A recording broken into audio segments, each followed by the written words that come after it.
ಪ್ರಿಯ ನಿರೀಕ್ಷಕರೇ, ನಮಸ್ಕಾರ. ಬೀರ್ಬಲ್ನ ವಿಶೇಷ ಕಾರ್ಯಕ್ರಮಕ್ಕೆ ಆತ್ಮೀಯವಾದ ಸ್ವಾಗತ.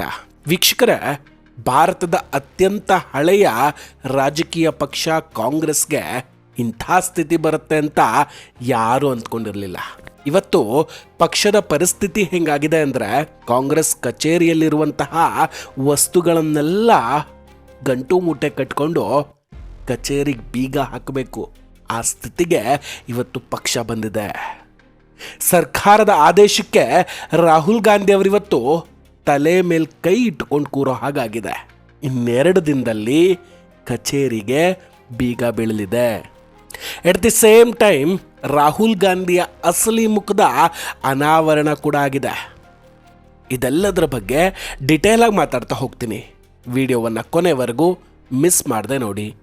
ಇನ್ನೂ ಕೂಡ ನಮ್ಮ ಬೀರ್ಬಲ್ ಚಾನಲನ್ನು ಸಬ್ಸ್ಕ್ರೈಬ್ ಮಾಡಿಲ್ಲ ಅಂದರೆ ಈ ಕೂಡಲೇ ಸಬ್ಸ್ಕ್ರೈಬ್ ಮಾಡಿ ಹಾಗೂ ಬೆಲ್ ಐಕಾನನ್ನು ಕ್ಲಿಕ್ ಮಾಡಿ. ವೀಕ್ಷಕರೇ, ಈಗಿನ ದೊಡ್ಡ ಡೆವಲಪ್ಮೆಂಟ್ ಏನಂದರೆ, ಕಾಂಗ್ರೆಸ್ ಕಚೇರಿಯನ್ನು ಖಾಲಿ ಮಾಡುವಂತಹ ರೆಡ್ ನೋಟಿಸ್ ಜಾರಿಯಾಗಿದೆ. ಕೇವಲ ಇನ್ನೆರಡು ದಿನದಲ್ಲಿ ಕಚೇರಿಗೆ ಬೀಗ ಬೀಳಲಿದೆ. ದೆಹಲಿಯ ಲೂಟಿಯನ್ಸ್ ವಲಯದಲ್ಲಿರುವಂತಹ ಕಾಂಗ್ರೆಸ್ನ ಪ್ರಮುಖ 4 ಕಚೇರಿಗಳನ್ನು ಖಾಲಿ ಮಾಡುವಂತೆ ಸ್ಟೇಟ್ ಡಿಪಾರ್ಟ್ಮೆಂಟ್ ಈಗ ಅಂತಿಮ ಗಡುವನ್ನು ನೀಡಿದೆ. ನೋಡಿ, ಕಾಂಗ್ರೆಸ್ ಪಕ್ಷ ರಾಜಕೀಯವಾಗಿ ಎಷ್ಟರ ಮಟ್ಟಿಗೆ ಸಕ್ಸಸ್ ಕಂಡಿದೆಯೋ ಗೊತ್ತಿಲ್ಲ, ಆದರೆ ಸರ್ಕಾರಿ ಆಸ್ತಿಗಳನ್ನು ಮತ್ತು ಬಂಗಲೆಗಳನ್ನು ತನ್ನ ವಶದಲ್ಲೇ ಇಟ್ಕೊಳ್ಳುವಲ್ಲಿ ಮಾತ್ರ ಸಿಕ್ಕಾಪಟ್ಟೆ ಸಕ್ಸಸ್ ಆಗಿದೆ. ಕಳೆದ 70ರಿಂದ 80 ವರ್ಷಗಳಲ್ಲಿ ದೆಹಲಿಯ ಅತ್ಯಂತ ಬೆಲೆ ಬಾಳುವ ಜಾಗಗಳಲ್ಲಿ ಕಾಂಗ್ರೆಸ್ ತನ್ನ ಆಧಿಪತ್ಯವನ್ನು ಸ್ಥಾಪಿಸಿದೆ. ಮುಖ್ಯವಾಗಿ ಕಾಂಗ್ರೆಸ್ ಪಕ್ಷದ ಪ್ರಧಾನ ಕಚೇರಿಯಾಗಿದ್ದ 24 ಅಕ್ಬರ್ ರೋಡ್ ಬಂಗಲೆಯನ್ನು ಸುಮಾರು 50 ವರ್ಷಗಳ ಹಿಂದೆ ಕಾಂಗ್ರೆಸ್ ಪಕ್ಷಕ್ಕೆ ನೀಡಲಾಗಿತ್ತು.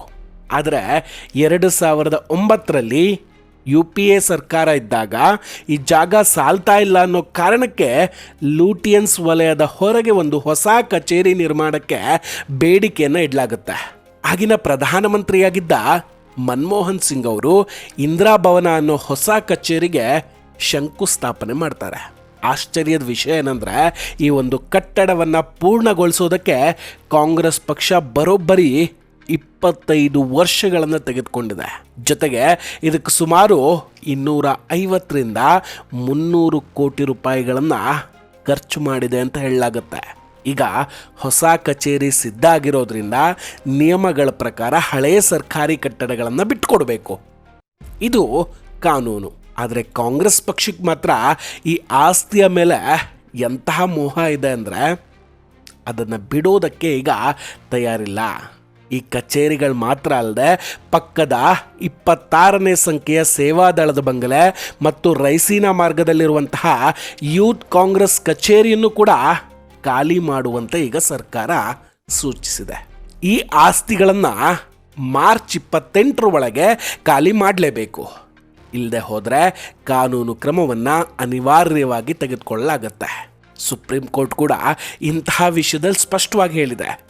ನಿಯಮ ಅಂದಮೇಲೆ, ರೂಲ್ಸ್ ಅಂದಮೇಲೆ ಸಾಮಾನ್ಯ ಜನರಿಗೂ ಒಂದೇ, ರಾಜಕಾರಣಿಗಳಿಗೂ ಒಂದೇ ಆಗಿರಬೇಕು ಅಂತ.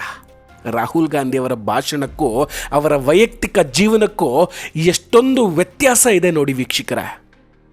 ನೋಡಿ, ರಾಹುಲ್ ಗಾಂಧಿಯವರು ತಮ್ಮ ಭಾಷಣಗಳಲ್ಲಿ ಯಾವಾಗಲೂ ಜಾತಿ, ಬಡತನ ಮತ್ತು ಸಾಮಾಜಿಕ ನ್ಯಾಯದ ಬಗ್ಗೆ ಮಾತಾಡ್ತಾರೆ. ಆದರೆ ಅವರ ಸ್ವಂತ ಜೀವನದಲ್ಲಿ ಈ ತತ್ವಗಳನ್ನು, ಈ ನಿಯಮಗಳನ್ನು ಪಾಲಿಸ್ತಾ ಇದ್ದಾರಾ? ರಾಹುಲ್ ಗಾಂಧಿಯವರು ದೆಹಲಿಯ ಅತ್ಯಂತ ಪ್ರತಿಷ್ಠಿತ ಮತ್ತು ದುಬಾರಿ ಪ್ರದೇಶವಾದ ಲೂಟಿಯನ್ಸ್ ವಲಯದಲ್ಲಿ ವಾಸ ಮಾಡ್ತಾರೆ. ಇವರು ಪಾರ್ಲಿಮೆಂಟ್ ಅಥವಾ ಸಂಸತ್ತಿಗೆ ಅತ್ಯಂತ ಸಮೀಪದಲ್ಲಿರುವಂತಹ ಸುನಹರಿ ಬಾಗ್ನಲ್ಲಿ ಒಂದು ಬೃಹತ್ ಮತ್ತು ವಿಶಾಲವಾದ ಬಂಗಲೆ ಕೂಡ ಇಟ್ಕೊಂಡಿದ್ದಾರೆ. ಇಲ್ಲಿ ಗಮನಿಸಬೇಕಾದ ವಿಷಯ ಏನಂದರೆ, ರಾಹುಲ್ ಗಾಂಧಿಯವರು ಅವಿವಾಹಿತರು.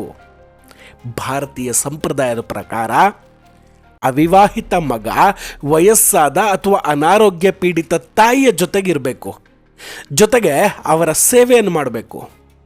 ಸೋನಿಯಾ ಗಾಂಧಿ ಅವರು ತುಂಬ ಸಮಯದಿಂದ ಅನಾರೋಗ್ಯದಿಂದ ಬಳಲ್ತಾ ಇದ್ದಾರೆ. ಸ್ವತಃ ಕಾಂಗ್ರೆಸ್ ಪಕ್ಷವೇ ಹೇಳ್ಕೊಂಡಿದೆ. ಇಂತಹ ಪರಿಸ್ಥಿತಿಯಲ್ಲಿ ಮಗನಾಗಿ ರಾಹುಲ್ ಗಾಂಧಿ ಅವರು ತಾಯಿಯ ಜೊತೆ ಇರಬೇಕಿತ್ತು. ಆದರೆ ಸೋನಿಯಾ ಗಾಂಧಿ, ರಾಹುಲ್ ಗಾಂಧಿ ಮತ್ತು ಪ್ರಿಯಾಂಕಾ ವಾದ್ರಾ ಈ ಮೂವರೂ ಕೂಡ ಒಂದೇ ಕುಟುಂಬದ ಸದಸ್ಯರಾಗಿದ್ದರು. ಲೂಟಿಯನ್ಸ್ ವಲಯದಲ್ಲಿ 3 ಪ್ರತ್ಯೇಕವಾದ ಬೃಹತ್ ಬಂಗಲೆಗಳಲ್ಲಿ ವಾಸ ಮಾಡ್ತಾ ಇದ್ದಾರೆ. ಪ್ರತಿಯೊಂದು ಬಂಗಲೆಗೂ ಪ್ರತ್ಯೇಕವಾದ ಸಿಬ್ಬಂದಿಗಳು, ಭದ್ರತೆ ಮತ್ತು ನಿರ್ವಹಣಾ ವೆಚ್ಚ ಇದೆ. ಇದಕ್ಕೆ ಹೇಳೋದೊಂದು ಮಾಡೋದು ಮತ್ತೊಂದು ಅಂತ. ಬಡವ್ರ ಬಗ್ಗೆ ಯಾವಾಗಲೂ ಮಾತಾಡುವ ನಾಯಕರು ಈ ರೀತಿ ಸಾರ್ವಜನಿಕ ಹಣದಲ್ಲಿ ಪ್ರತ್ಯೇಕ ರಾಜಭವನಗಳಂತಹ ಮನೆಗಳಲ್ಲಿ ವಾಸ ಮಾಡ್ತಾ ಇರೋದು ಯಾಕೆ? ಇನ್ನು ಜಾತಿ ರಾಜಕಾರಣ. ವೀಕ್ಷಕರೇ, ರಾಹುಲ್ ಗಾಂಧಿಯವರ ಇತ್ತೀಚಿನ ಭಾಷಣಗಳನ್ನು ಗಮನಿಸಿದ್ರೆ ಜಾತಿ ಗಣತಿ ಮತ್ತು ಪ್ರತಿಯೊಂದು ಕ್ಷೇತ್ರದಲ್ಲಿ SC ST ಮತ್ತು OBC ಸಮುದಾಯದವರ ಸಂಖ್ಯೆ ಬಗ್ಗೆ ಪ್ರಶ್ನೆಯನ್ನು ಮಾಡ್ತಾರೆ. ವೈದ್ಯಕೀಯ ಕ್ಷೇತ್ರ ಮತ್ತು ಶೈಕ್ಷಣಿಕ ಕ್ಷೇತ್ರಗಳಲ್ಲಿ ಈ ಸಮುದಾಯದವ್ರಿಗೆ ಸರಿಯಾದ ಪ್ರಾತಿನಿಧ್ಯ ಸಿಗ್ತಾ ಇಲ್ಲ ಅಂತ ಹೇಳ್ತಾರೆ. ಆದರೆ ತಮ್ಮ ತಾಯಿ ಸೋನಿಯಾ ಗಾಂಧಿ ಅವರಿಗೆ ಅನಾರೋಗ್ಯ ಆದಾಗ ಚಿಕಿತ್ಸೆಗಾಗಿ ಹೋಗೋದಿಲ್ಲಿಗೆ ಸರ್ಕಾರಿ ಆಸ್ಪತ್ರೆಯಾದ ಏಮ್ಸ್ಗಂತೂ ಹೋಗೋದಿಲ್ಲ. ಏಮ್ಸ್ ಅನ್ನೋದು ಭಾರತದ ಅತ್ಯಂತ ಪ್ರತಿಷ್ಠಿತ ಆಸ್ಪತ್ರೆ. ಅಲ್ಲಿ ಎಲ್ಲ ವರ್ಗದ SC ST OBC ಹೀಗೆ ಎಲ್ಲ ಪ್ರತಿಭಾವಂತ ವೈದ್ಯರು ಕೆಲಸ ಮಾಡ್ತಾ ಇದ್ದಾರೆ. ಒಂದು ವೇಳೆ ರಾಹುಲ್ ಗಾಂಧಿ ಅವರಿಗೆ ಈ ಸಮುದಾಯದ ವೈದ್ಯರ ಮೇಲೆ ಅಷ್ಟು ಗೌರವ ಇದ್ದರೆ ಅವರು ತಮ್ಮ ತಾಯಿಯನ್ನು ಏಮ್ಸಿಗೆ ಕರೆದುಕೊಂಡು ಹೋಗಿ ಒಂದು ಮಾದರಿ ಆಗಬೇಕಿತ್ತು. ಆದರೆ ಅವ್ರು ಹೋಗ್ತಾ ಇರೋದು ಗಂಗಾರಾಮ್ ಆಸ್ಪತ್ರೆಗೆ ಅಥವಾ ವಿದೇಶಗಳಿಗೆ. ಅಷ್ಟೇ ಅಲ್ಲ ವೀಕ್ಷಕರೇ, ರಾಹುಲ್ ಗಾಂಧಿ ಅವರಿಗೆ ಏನಾದರೂ ಆರೋಗ್ಯ ಸಮಸ್ಯೆ ಉಂಟಾದರೆ ಅವರು ತಾವು ಬೆಂಬಲಿಸ್ತಾ ಇರುವಂತಹ ಭಾರತೀಯ ವೈದ್ಯರ ಬಳಿ ಹೋಗೋದಿಲ್ಲ. ಬದಲಾಗಿ ಸಿಂಗಾಪುರ, ಅಮೇರಿಕ ಅಥವಾ ಮುಂಬೈನ ಬ್ರೀಚ್ ಕ್ಯಾಂಡಿಯಂತಹ ಅತ್ಯಂತ ದುಬಾರಿ ಖಾಸಗಿ ಆಸ್ಪತ್ರೆಗಳಿಗೆ ಹೋಗ್ತಾರೆ. ಸಾಮಾನ್ಯ ಜನರಿಗೆ ಮಾತ್ರ ಜಾತಿಯ ಹೆಸರಲ್ಲಿ ಶಿಕ್ಷಣ ನೀಡುವ ರಾಹುಲ್ ಗಾಂಧಿ ಅವರು ತಮ್ಮ ಕುಟುಂಬದ ವಿಷಯದಲ್ಲಿ ಉಲ್ಟಾ. ರಾಹುಲ್ ಗಾಂಧಿ ಮತ್ತು ಅವರ ತಂಡ ಸಣ್ಣ ವಿಷಯಗಳನ್ನು ದೊಡ್ಡದು ಮಾಡಿ ರಾಜಕೀಯ ಪಡೆಯೋದಕ್ಕೆ ಪ್ರಯತ್ನ ಪಡೋದು ಹೊಸ್ತಲ್ಲ ಬಿಡಿ. ಅದಕ್ಕೆ ಗಣರಾಜ್ಯೋತ್ಸವದ ಘಟನೆಯ ಸಾಕ್ಷಿ. ಗಣರಾಜ್ಯೋತ್ಸವದ ಪರೇಡ್ ಸಂದರ್ಭದಲ್ಲಿ ರಾಹುಲ್ ಗಾಂಧಿ ಅವರಿಗೆ ಪ್ರೋಟೋಕಾಲ್ ಪ್ರಕಾರ 4ನೇ ಸಾಲಿನಲ್ಲಿ ಆಸನವನ್ನು ಕಲ್ಪಿಸಲಾಗಿತ್ತು. ಇದು ಸರ್ಕಾರ ರೂಪಿಸಿದ ನಿಯಮಗಳಂತೆಯೇ ನಡೆದಿತ್ತು. ಆದರೆ ಕಾಂಗ್ರೆಸ್ ಪಕ್ಷ ಇದನ್ನು ದೊಡ್ಡ ಹಗರಣದಂತೆ ಬಿಂಬಿಸುತ್ತೆ. ತಮ್ಮ ನಾಯಕನಿಗೆ ಅಪಮಾನ ಮಾಡಲಾಗಿದೆ ಅಂತ ದೇಶದಾದ್ಯಂತ ಗದ್ದಲ ಸೃಷ್ಟಿ ಮಾಡುತ್ತೆ. ಆದರೆ ಅವ್ರಿಗೆ ಗೊತ್ತೇ ಇಲ್ಲ ಅನಿಸುತ್ತೆ ಆ ರೂಲ್ಸ್ಗಳನ್ನು, ನಿಯಮಗಳನ್ನು ಇವರದ್ದೇ ಸರ್ಕಾರ ಅಧಿಕಾರದಲ್ಲಿದ್ದಾಗ ಮಾಡಿದ್ದು ಅಂತ. ಇದೊಂಥರ ವಿಕ್ಟಿಮ್ ಕಾರ್ಡ್ ಪ್ಲೇ ಮಾಡೋದು ಅಂತ ಹೇಳ್ಬೋದು. ಅಂದರೆ ತಮಗೆ ಅನ್ಯಾಯ ಆಗಿದೆ ಅಂತ ತೋರಿಸ್ಕೊಂಡು ಜನರ ಅನುಕಂಪ ಪಡೆಯೋದಕ್ಕೆ ರಾಹುಲ್ ಪ್ರಯತ್ನ ಪಡ್ತಾ ಇದ್ದಾರೆ. ಇನ್ನು ಈ ವ್ಯಕ್ತಿ ಕೆಲವೊಂದು ಸಲ ಏನು ಮಾಡ್ತಾರೆ ಅನ್ನೋದು ಕೂಡ ಅರ್ಥ ಆಗೋದಿಲ್ಲ ನೋಡಿ. ಸಾರ್ವಜನಿಕ ಹಣದಲ್ಲಿ ಐಷಾರಾಮಿ ಜೀವನ ನಡೆಸ್ತಾರೆ. ಸಾಮಾನ್ಯ ಜನರಿಗೆ ಬಡತನದ ಪಾಠ ಮಾಡ್ತಾರೆ. ವೀಕ್ಷಕರೇ, ಕಾಂಗ್ರೆಸ್ ಪಕ್ಷಕ್ಕೆ ಮತ್ತು ವಿಶೇಷವಾಗಿ ಗಾಂಧಿ ಕುಟುಂಬಕ್ಕೆ ಆಸ್ತಿಗಳ ಮೇಲೆ ಎಷ್ಟು ಮೋಹ ಇದೆ ಅನ್ನೋದಕ್ಕೆ ದೆಹಲಿಯ ಬಂಗಲೆಗಳೇ ಸಾಕ್ಷಿ. ರಾಹುಲ್ ಗಾಂಧಿಯವರು ಚುನಾವಣೆಯಲ್ಲಿ ಸೋತಿದ್ರು ಅಥವಾ ಅಧಿಕಾರದಲ್ಲಿ ಇಲ್ಲದೇ ಇದ್ರೂ ಕೂಡ ಯಾವುದೋ ಒಂದು ನೆಪದಲ್ಲಿ ಲೂಟಿಯನ್ಸ್ನ ಬೃಹತ್ ಬಂಗಲೆಗಳನ್ನು ಉಳಿಸ್ಕೊಳ್ಳೋದಕ್ಕೆ ಪ್ರಯತ್ನ ಪಡ್ತಾ ಇದ್ದಾರೆ.